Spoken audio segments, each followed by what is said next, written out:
शांताणं नमो सिद्धाणं नमो आयरियाणं नमो वज्रायाणं नमो लोये सव्यसाउणं। पंच परमिष्टि भगवंतों की, गणाचार्य भगवान विराग सागर जी महामंडराज की, पट्टाचार्य भगवान गुरुवर विशुद्ध सागर जी महाराज की।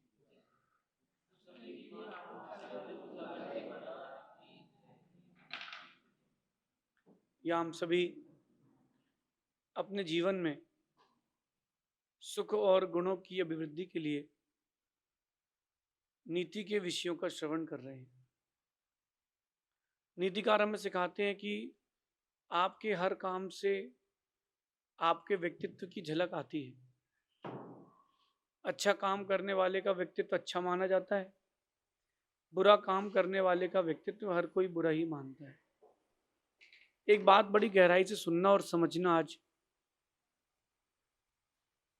किसी के दिल को दुख दे करके आप सोचो कि आपको सुख मिलेगा, तो नहीं मिलेगा। वो दुख तो मिलेगा, और आज नहीं तो कल जरूर मिलेगा।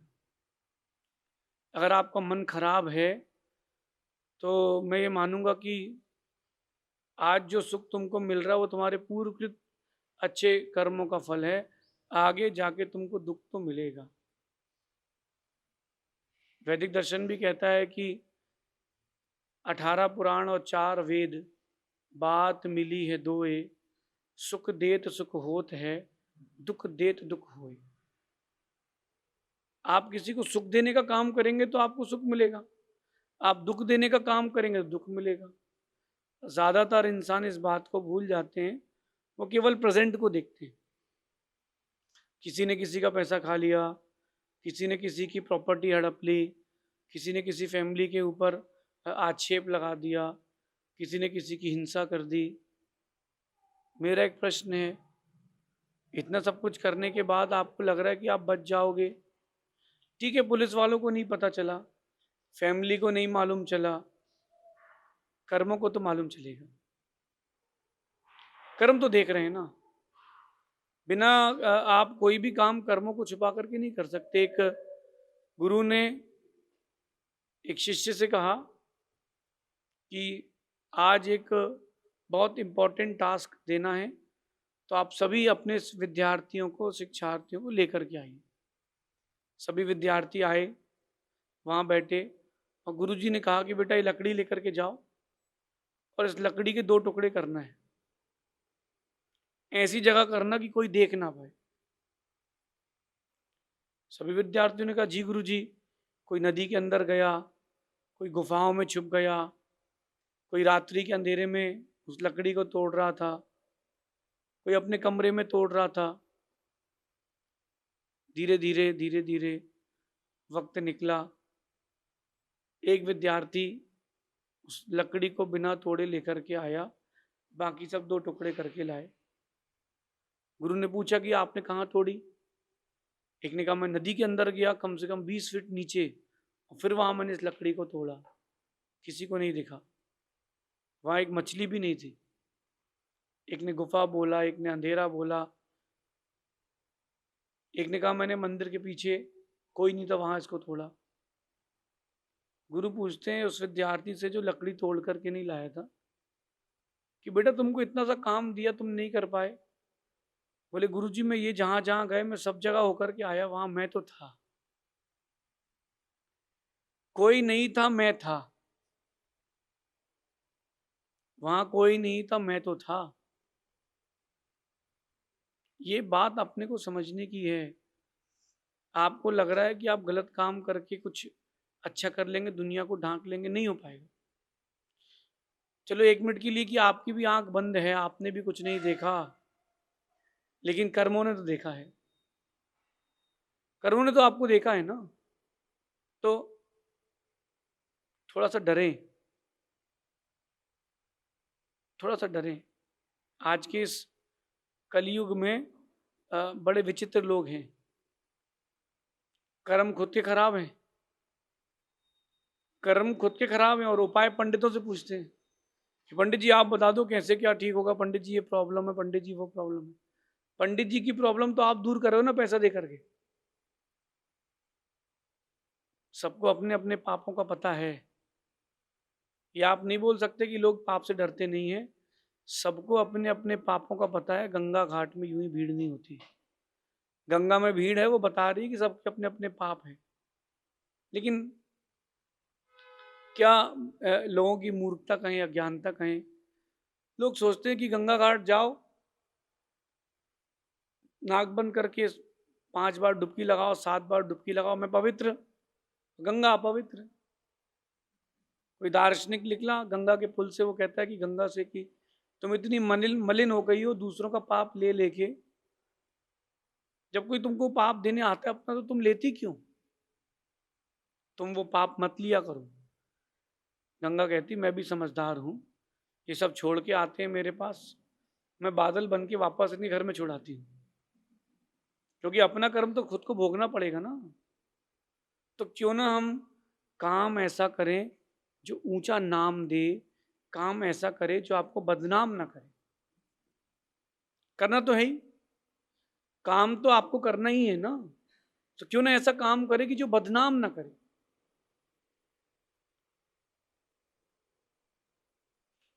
क्षणिक सुख, क्षणिक लाभ, केवल इतने से कि पीछे आप अपनी पूरी जिंदगी बर्बाद कर देते हैं। क्षणिक सुख, बस अभी का सुख चाहिए, इसके लिए सब काम खराब। यहाँ जितने लोग बैठे हैं मेरे ख्याल से बचपन में सभी ने अपने पापा के पॉकेट से या मम्मी की साड़ी के नीचे से 10-20 रुपए तो निकाले होंगे। 2-5-10 रुपए सबने चोरी किए होंगे। सब्जी लेने गए होंगे तो पापा ने कुछ काम बोला तो। अब मैं पूछ रहा हूँ कि वो 10 रुपए का क्या किया था? नाना क्या गए थे, 10 रुपए चोरी किए थे घर से, और वहां जाकर के दोस्तों के बीच में बर्फ का गोला खा लिया था बस। या दीपावली के दिन पटाखे फोड़ दिए थे। ये दो लोगों को दिखाया, मतलब उस समय की बात है कि उस समय अगर किसी के पास 10 का नोट हो तो उस दिन का राजा कहलाता था। अब तो भिखारी भी 10 का नोट नहीं लेता। 10 का नोट जेब में था तो बोले मैं तो राजा हूं, तो लोगों को बर्फ का गोला चूस के दिखाता था कि मैं बर्फ का गोला खाता हूं। सोचिए, उस 10 रुपए को क्षणिक सुख के लिए आपने अपनी आंख में अपनी इमेज गिराई की नहीं। और भी ऐसी हजारों बातें हैं जो शायद आपके अलावा किसी को नहीं पता हो कि आपने अपने जीवन में उन दिनों को जिया, उन काम को किया हो। किसी को नहीं पता, आपको पता है। मेरा कहना है कि आपको तो पता है ना, जो काम गलत थे तो गलत थे। तो जो चलो जो हो गया तो हो गया, अपन लीव द पास्ट वाली बात पर आते हैं। जो हो गया तो हो गया, क्यों ना अपन अब आज से अपने फ्यूचर को अच्छा बनाए। गुड फ्यूचर कैसे बनाएं? अच्छे काम करके। आज की नीति कह रही है कि काम ऐसे करें कि आप नहीं, आपका काम ऐसा करें कि आपके काम के बारे में आप नहीं सारी दुनिया बोले यार he is a very good person, इसने अच्छा काम किया है, इसने ये चीजें ऐसे प्रेजेंट करी, इसने ये किया है। देश में ऐसे भी राष्ट्रपति हुए हैं कि उनके राष्ट्रपति बनते ही एक भी ऐसा रिश्तेदार नहीं बचा जो अरबपति ना हो। और देश में ऐसे भी राष्ट्रपति बने हैं कि उनको फैमिली से कोई मतलब नहीं। उनकी मृत्यु के बाद भी उनकी जब संपत्ति खोजी गई तो 5-10 जोड़ी कपड़े और कुछ पुरानी बुक्स और एक नोटबुक, प्रॉपर्टी के नाम पर यही कुछ मिला। जो सैलरी थी वो गवर्नमेंट के लिए दान। ऐसे भी देश के राष्ट्रपति हुए, प्रेसिडेंट की बात करूं मैं। कितनी बड़ी बात है। आज एक व्यक्ति अगर पार्षद बनता है तो वो सोचता है कि भाई 5 साल में करोड़पति बनना ही है। और जो देश का प्रेसिडेंट बना हो उसने कोई ब्राइब नहीं ली हो, कोई घूस नहीं खाई हो, किसी से कोई गलत काम नहीं किया हो, तारीफ के काबिल है। यहाँ जात मत देखना, यहाँ देखना कि वो व्यक्ति तारीफ के काबिल है क्योंकि उसने ऐसा काम किया है। दोष हमारा है, हम दोष कर्मों को देते हैं।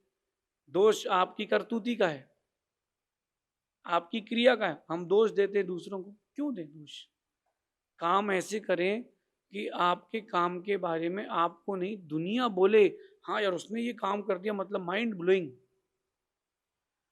अपने मुख से अपनी तारीफ करना यानी अपने गुणों को गिराना है।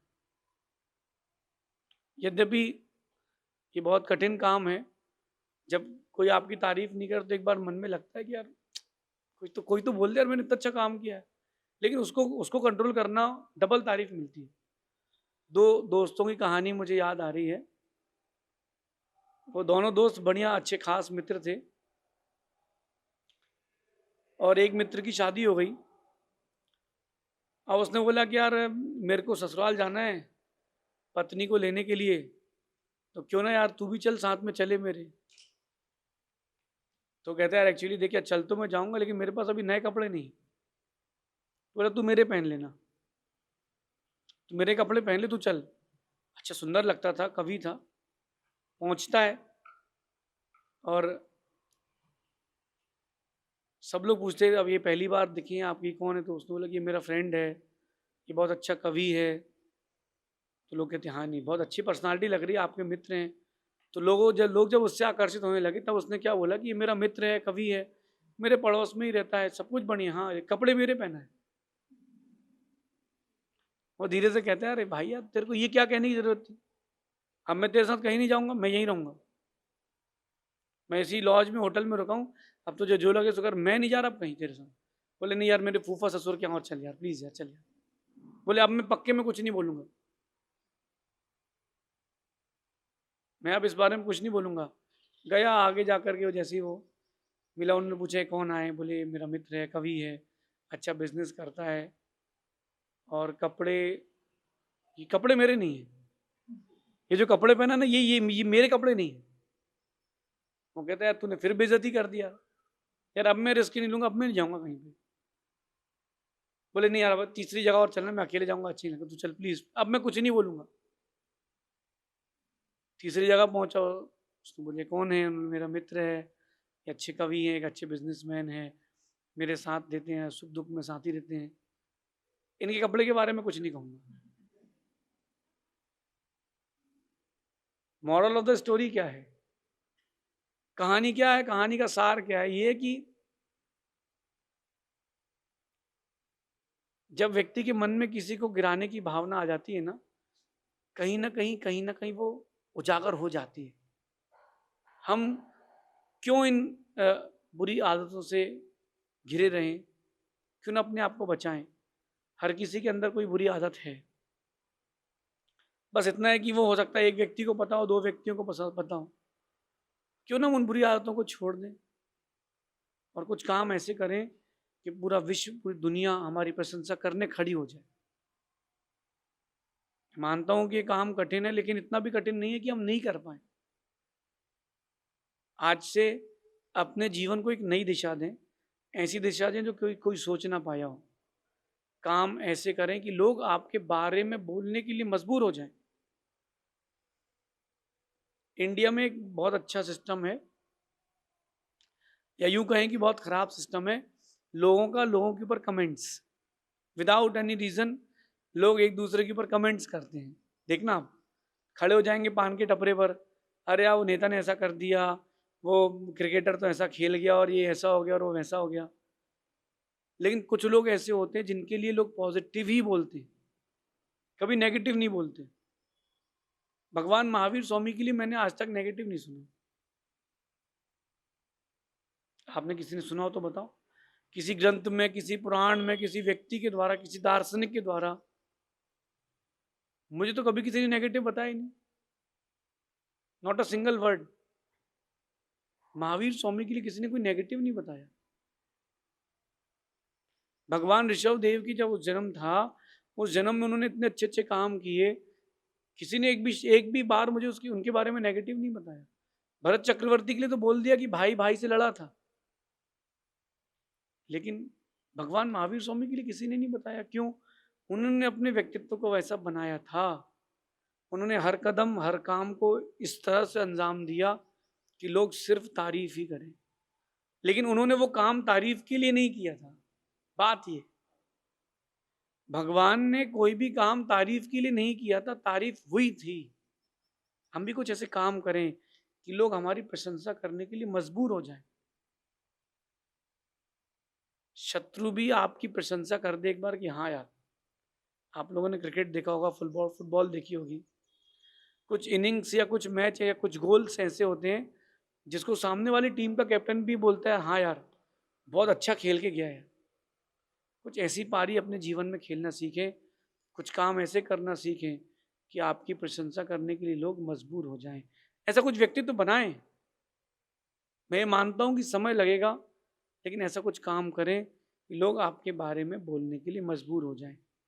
मैं एक बात आपसे शेयर करता हूं कि मैंने देखा है, जो लोग तारीफ के काबिल नहीं होते, वही लोग अक्सर अपनी तारीफ करते मिलते हैं। जो लोग तारीफ के काबिल होते हैं, वो शांत बैठते हैं, वो कुछ भी रिएक्शन नहीं देते। अपने आप से खोजिए कि आप कब कब तारीफ चाहते हैं। ये ह्यूमन टेंडेंसी है, हर किसी को प्रशंसा पसंद है। और नीतिकार कहते हैं कि खासकर स्त्रियों के लिए, अगर आप अपने घर में शांति चाहते हो, खुशहाली चाहते हो, सिर्फ अपनी स्त्री की प्रशंसा करते रहो, वो आपसे कुछ भी नहीं बोलेगी। पुरुष को खुश करने का एक तरीका है, भरपेट स्वादिष्ट भोजन करा दो, वो ज़्यादा नहीं बोलेगा, शांति सुकून से बैठा रहेगा। और अगर पत्नी को खुश करने की बात, तो बस उसको एक बार आप रोज प्रशंसा के 4 शब्द बोल दो कि आज क्या दाल बनी है, ऐसी दाल तो कभी बनी नहीं है, भले उसमें नमक नहीं, लेकिन एक बार बोल दोगे तो। ये भी नीति है, जो लोग तारीफ के काबिल नहीं होते, वो लोग अपनी अपने मुख से अपनी तारीफ करना चाहते हैं कि बस कोई कुछ नहीं तो मैं बोलूं। जो पहले पुराने राजा होते थे, वो बंदीजन रखते थे। बंदीजन मतलब ये रहता है कि वो राजा के महल के बाहर, दरबार के बाहर, मार्गों में, रास्ते में सिर्फ उनकी प्रशंसा के लिए गाने गाते रहते थे। नए नए भजन बना के गाते रहते थे कि हमारा राजा तो विश्व का सबसे अच्छा राजा है, लल्लो चप्पू। तो ये जो लोग काबिल नहीं होते, वो इस प्रकार का भाव रखते हैं। जो लोग काबिल होते हैं, उनका वक्त, उनका काम, उनकी कहानी कहता है। आप कुछ ऐसा करें कि आपका वक्त आपकी कहानी गाए। आप कुछ ऐसा करें कि आने वाला कल आपके नाम गुनगुनाए। ये मेरा एक छोटा सा अनुभव है कि हम अपनी प्रशंसा करके सोचते हैं कि हम बहुत अच्छे व्यक्ति हैं, लेकिन हमारा व्यक्तित्व गिरता है। जब भी कोई अपने मुख से अपनी प्रशंसा करता है, तो कहीं ना कहीं लोग पीछे से कहते हैं कि अरे यार, अपने मुंह मियाँ मिट्टू बन रहे थे भैया, क्यों ना हम अपने जीवन को एक नई नीति से जोड़ें। बड़ी तारीफ की बड़ी तारीफ की चाह करने की अपेक्षा कुछ बड़े काम करें कि लोग आगे आपकी तारीफ करें। बड़ी तारीफ की चाह ना रखें, बड़ी तारीफ के काम करें। अपने जीवन में इस नीति को अपनाएं, ताकि अपने व्यक्तित्व का निर्माण करें। मैं बहुत लगभग मैं पिछले 3-4 साल से आप लोगों को नीति की एक शिक्षा दे रहा हूँ। अपने जीवन में इस नीति को अपना करके अपने व्यक्तित्व का निर्माण करें। शेष आगे देखेंगे। भगवान महावीर स्वामी की